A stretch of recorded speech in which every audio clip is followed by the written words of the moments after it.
Welcome to Quill Sword Blogcast. Is illegal immigration good for the Democrats? They think so, but they're most likely wrong. Very, very wrong. Since the 80s, with roots going back into the civil rights era, the Democrats have tooled themselves as the party of civil rights for the oppressed. Their policies have been an unmitigated set of disasters for all the people that they helped, but owning the media has its perks, right? I mean, until you don't own the media anymore, at least not the media anyone watches.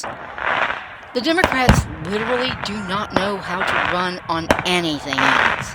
They have no positive policies unless you think defunding the police was a positive. Tear it down, kill it, let it kill itself, help it destroy itself, and give us more money to build more bureaucracy to pretend to fix the problems we just caused with all the rest of our nonsense, is the entire Democrat playbook. No, I'm not a little biased. I'm a whole lot biased. You set a few young folks down to tell them that their chances of becoming old folks rest on massive lifestyle changes, and hoping that the researchers ever get around to finding effective treatments that sane people will actually take for more than a few months. And see how tolerant you are of bad and stupid disease control policies. Okay, the researchers did finally come through on that last one. Only took 2 decades. If the Democrats hadn't insisted on government helping, maybe it wouldn't have taken that long. Look, you want unbiased? Find a real journalist. Good luck with that. The Democrats have had a love-hate relationship with immigration. For decades, they were fine with border control, but then pushed for amnesty and higher legal immigration laws. Being semi-fair, there's really no problem with making a case for increased legal immigration. Well, accepting the fact that the Democrats never really got around to convincing people that we needed higher limits. Oh yes, Reagan's amnesty was a disaster too. Turns out, beating the Democrats at a losing game is still losing. In case you were wondering, we did more damage to Mexico than to ourselves. All the hard workers and the entrepreneurs, along with anyone that might kick up a political fuss for the Mexican government to get its act together, ended up picking strawberries and mopping floors in America, instead of providing the necessary pressure to change Mexico. Mexico is about 30 years behind where it should be as a direct result. Not that we didn't hurt ourselves and our American friends. When I started my professional career in 1997, I drove in rural Alabama daily. Any road construction required a human being to hold a stop sign to get cars safely past. In South Central Alabama, most of the poor folks were and are black. I'd guess I'd see about a 70-30 split of black to white workers manning those signs. Those are folks that had decent jobs doing a pretty low-skilled task. They almost certainly weren't on welfare, and they got decent pay. By the early 2000s, most of those workers were Hispanic. For the record, Alabama does not have a significant native-born Hispanic population. Fish plants and jobs around Alabama's then new automotive industry also had large numbers of Hispanic workers. The folks in New Mexico, Arizona, and California hadn't moved to Alabama. Illegal immigrants had. Jobs that could have lifted historically impoverished Alabamians out of poverty went to people who had entered illegally. And in case you're wondering, when a fish plant was raided for illegal workers several years back, the next day they had black and white applicants around the block. Illegals are paid under the table and are cheap. They don't take jobs Americans don't want. They take jobs liberal elitists don't value. Your overeducated, collegiate, lazy backside may not be willing to push a broom, but many, many Americans can and will. Heck, my master's degree, worked on a PhD, more ample than I'd like to admit, backside, has pushed brooms and cleaned toilets. Only stupid people think that they are too good for an honest job. The vast majority of Americans aren't stupid. Which gets us back to the topic. Americans aren't stupid. They know the difference between men and women and can smell a political witch hunt a mile away. Letting the crazies run the asylum has backfired for the Democrats. They are losing support not just from the disinterested center, but within their own traditional base. There are countless videos out there made by black people who have had their fill of the Democrat Party. The Republicans are nowhere near good enough to have convinced that solid part of the Democrat base to reconsider.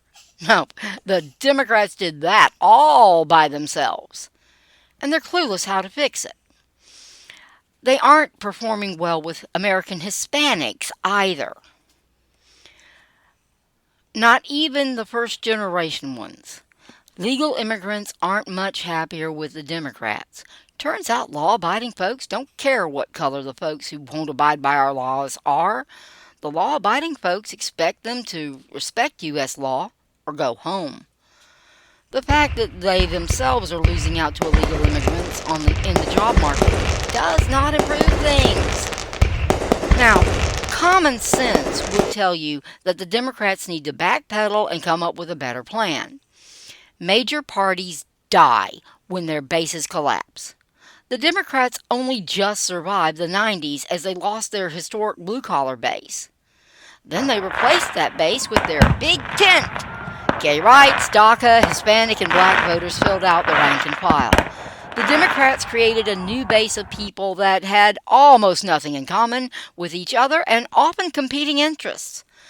Some of that was kept in check as the Democrats valiantly fought first for gay rights, and then kept redefining what those goals were as necessary. Then Obama shot the thing in the head with the legalization of gay marriage. It wasn't that there was much blowback, the center didn't care, but he just yanked the lid off the pressure cooker. Okay, he also just made sure Clinton would lose in 2016. I mean, he would have if she hadn't done such a great job of mismanaging her campaign. I still can't figure out why anyone thought Trump wasn't going to win. I keep telling you the polls are not that trustworthy. Anyhow, once the media didn't have Trump in office to obsess over, the spilling over insanity of the Democrat base finally took center stage. Needless to say, no one was impressed, empty-headed media notwithstanding. The Democrats didn't have a coherent base to begin with, and they just spent the last 10 years shredding what they did have. The only party loyalists left are the crazies and the strong identifiers. FYI, it's not looking good on the identifier front. Between the lawlessness in the cities and the backstabbing of Israel, most of the diehards are voting Kennedy now. So what's an insane dying party to do? Why? Open the borders and let illegal aliens vote. Of course. Seriously, this is actually stupider than the replace Biden idea. I know they know how the Electoral College works. This craziness could only work if Texas and Florida not only accepted the illegals, but gave them voting rights. If this was the Democrats' plan, it hinged on two red states subverting their constituents and giving voting rights to people with no ties to the state. Instead, both Florida and Texas started busing the overflow to New York, Chicago, and San Francisco. Well, those are all sanctuary cities, so they need a sanctuary, right? Let's just say it isn't working out so well. Even if everything were hunky-dory and illegals and liberals were having tie-dye parties, those are all blue states. More Democrat voters in states that are already voting Democrat doesn't change anything. The next census is 6 years away. 2024 and 2028 will not show any population increase in those states, so they won't have extra electors before 2032 at the earliest. In case you didn't catch it, it is not possible to win a presidential election with this strategy for at least 8 years. It won't move the needle much on congressional elections either. Blue states got bluer with no effect on their influence. But wait, it gets worse. None of these sanctuary cities are coping with the influx very well, and they are all Democrat controlled. The Democrats are counting on the gratitude of those allowed in illegally, but those folks may not be so crazy about living on NYC streets, having to turn to more serious crimes, and having not only the only shelter that they can get shut down, while the Democrats are failing to feed them. In the meantime, the actual citizens are fed up, and we're seeing some poll movement away from the Democrats. No, you shouldn't trust the polls. But this runs so counter to the usual skews that it might just be something.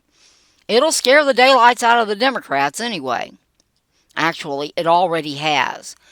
Ukraine and Israel were winning issues for the Democrats. Were, past tense. Biden can't get an aid bill to Ukraine, and he allowed a ceasefire resolution to get through the UN against Israel. Oh, sure, some blame House Speaker Johnson, but Biden had cards to play. Closing the border would have taken the issue from the Republicans and alleviated the trouble with the silly sanctuary cities. But instead, Biden is fighting to stop Texas's efforts to keep their border secure. A decent border bill would have been impossible for Johnson to stop.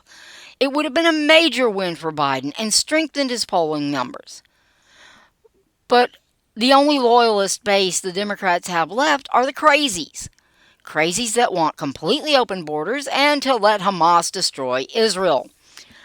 They cannot lose those voters. So Biden and the Democrats continue shooting off their own toes with policies that all the sane people hate, including most of what was left of the Democrat base.